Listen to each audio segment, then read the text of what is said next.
สบายดีข้าพเจ้าเข้ากอทอใส่สมพงษ์และ นางแอนนาเข้าพรมเมาวันนี้ค่ะจะมาเหตุการณ์ทดลองเกี่ยวกับขวดแก้วเป่าปุ่มเป้าซึ่งนำพาโดยอาจารย์ปาวีสุวรรณวงศ์และอุปกรณ์ของเราประกอบมีเบกกิ้งโซดาปุ่มเป้าขวดแก้วที่เราสร้างนำไปแล้วแล้วก็น้ำส้มสายสูเริ่มการทดลองเนาะเราเอาเบกกิ้งโซดาให้ใส่ปุ่มเป้า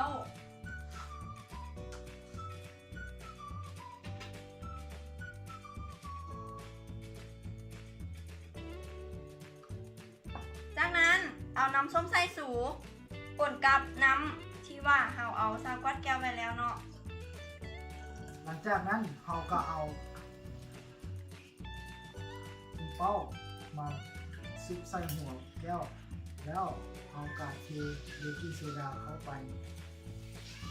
แล้วมันจะทำปฏิกิริยา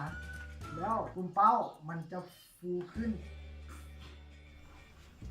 ก็เพราะว่าเบกกิ้งโซดาให้ปฏิกิริยากับน้ำส้มสายสูจะเกิดมีก๊าซคาร์บอนิกซึ่งก๊าซคาร์บอนิกนั้นมีความหนาแน่นเบากว่าอากาศภายนอกซึ่ง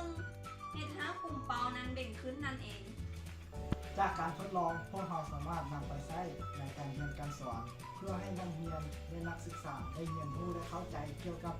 การเกิดปฏิกิริยาและความดันจากก๊าซคาร์บอนิก โดยในวันนี้ต้นการขอข้อข่าวก่อนสิ้นสุดเพลงครั้งนี้ก็กล่าวคำว่าสบายดี